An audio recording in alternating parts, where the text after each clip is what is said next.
Hey there, everybody. Welcome back to another edition of the Brightideas Daily Nugget. I am your host, Trent Dyrsmid, and this is the daily video series where I answer your questions as well as to give you a look over my shoulder as I grow my e-commerce businesses. So in today's video, we're going to answer a question from Cal Valdovinos, and I'm quite sure that I pronounced that wrong. So Cal, I apologize in advance.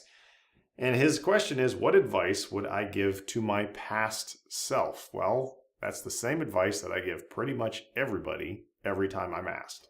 Number one, pick something that you know works and easily scales, meaning you can grow it quickly, and then stick with it until you succeed.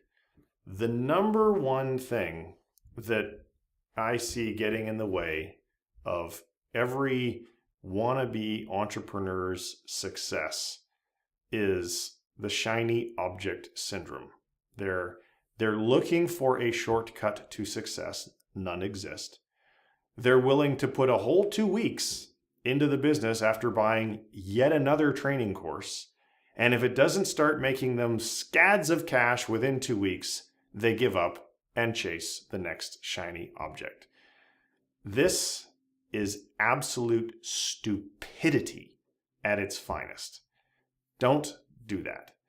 Instead, what I chose to do was, okay, I'm going to focus on Amazon wholesale because you know what? Amazon does $180 billion a year and growing, and half of that is from third-party sellers. Well, guess what? If third-party sellers can sell $90 billion worth of stuff a year on Amazon, I can get my share. So I knew that that business model absolutely worked, and thanks to interviewing Dan Meadors on my podcast in episode 206, I believe, I had living, walking, talking proof that it worked. So I thought, well, I'm just going to do that. If he can do it, so can I. And so the other thing about the easily scales portion is obviously when you're in a product-based business as opposed to a service-based business, which is how I got started, they don't grow very fast.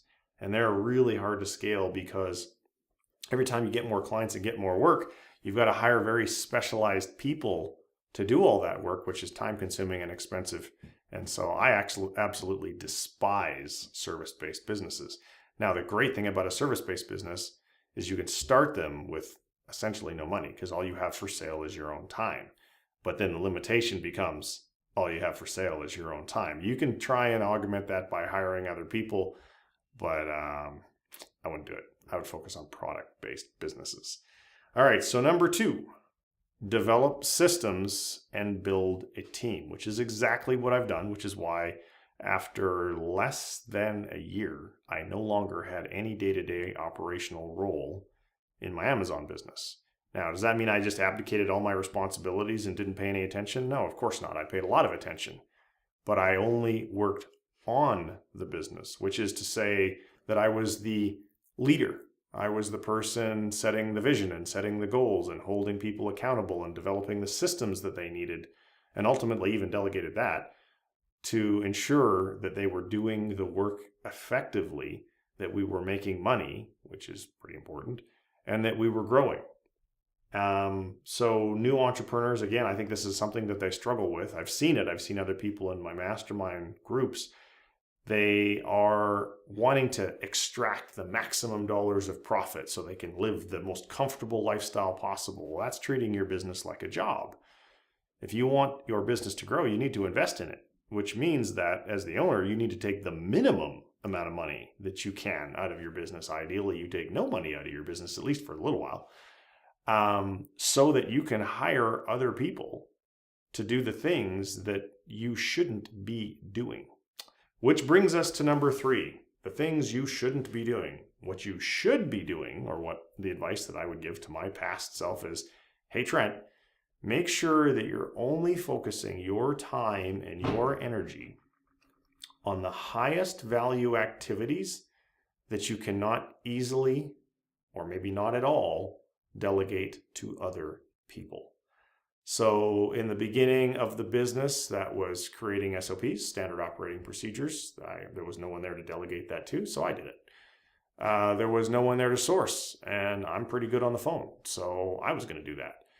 there was no one to really just decide what kind of vision for the company, and there was no one to write all the great copy on the website, and so, or even build the website. So I did all of that stuff until it became unnecessary for me to do that stuff, until I had enough cash flow that I was able to hire other people to do that stuff. So getting yourself out of day-to-day operations and working on your business is absolutely critical, and that is then obviously working on the highest value activities that you cannot easily pass off to somebody else. So Cal, thanks very much for submitting your question. If you're watching this and you'd like to submit a question, just go to Brightideas.co/asktrent.